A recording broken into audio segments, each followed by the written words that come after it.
बरेली में उत्तर प्रदेश सरकार के पशुधन एवं दुग्ध विकास मंत्री धर्मपाल सिंह ने पशुपालकों के लिए एक बड़ी सौगात का ऐलान किया है। उन्होंने मुख्यमंत्री जोखिम पशुधन बीमा प्रबंधन योजना के तहत प्रीमियम में भारी छूट देने की बात कही है।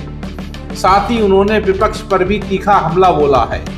क्या है ये योजना और किन मुद्दों पर मंत्री ने घेरा विपक्ष को, देखिए हमारी खास रिपोर्ट।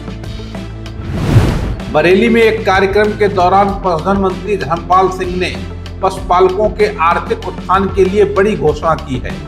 उन्होंने बताया कि अब मुख्यमंत्री जोखिम पशुधन बीमा प्रबंधन योजना के तहत सरकार बीमा प्रीमियम का 85% हिस्सा स्वयं वहन करेगी। पशुपालकों को केवल 15% राशि ही जमा करनी होगी।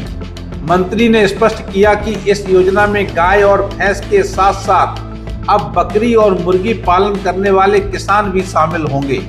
इसका मुख्य उद्देश्य पशुओं की असामयिक मृत्यु होने पर पशुपालकों को आर्थिक तंगी से बचाना है। मंत्री धर्मपाल सिंह ने ऊर्जा के क्षेत्र में आत्मनिर्भरता पर भी जोर दिया। उन्होंने कहा कि भारत कच्चे तेल के लिए पूरी तरह आयात पर निर्भर है, जिसे कम करने की आवश्यकता है। उन्होंने गोबर गैस और एथेनॉल को ईंधन के बेहतरीन वैकल्पिक स्रोत के रूप में बढ़ावा देने की बात कही, ताकि किसानों की आय भी बढ़े और देश की निर्भरता भी कम हो।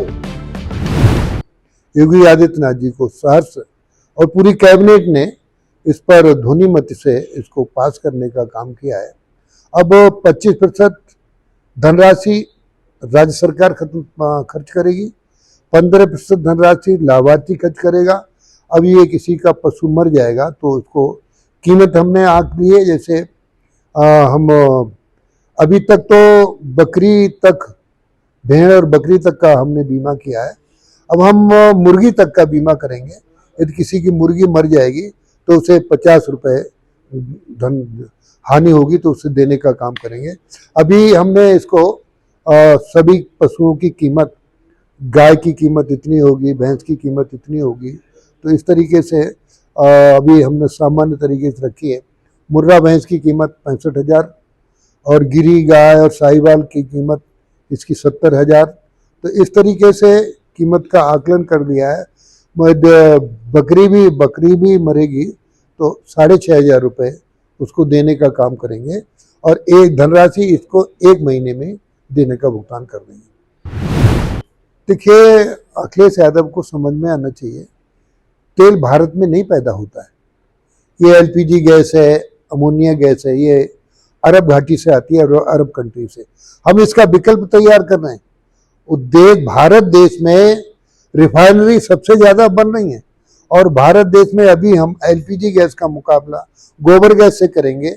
और ये अमोनिया गैस जो खाद के कारखाने चलते हैं, इसको हम गोबर की खाद बनाकर, कंपोस्ट खाद बनाकर, हमारी जो बड़ी बड़ी कंपनियां हैं, इफ्को है, क्रिबिको है, रिलायंस है, ये सब लोग गोबर पर काम करना चाहते हैं।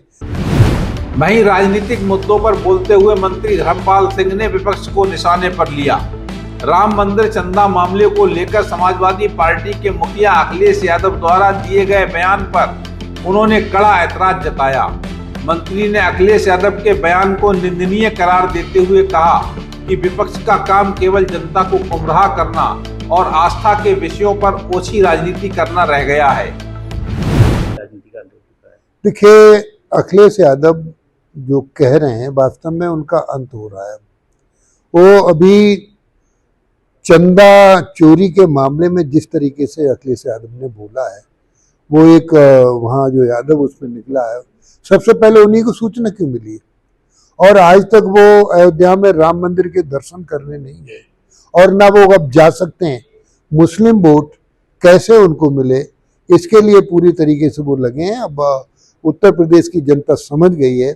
2027 में भारतीय जनता पार्टी की प्रचंड बहुमत की सरकार योगी जी के नेतृत्व में बनेगी।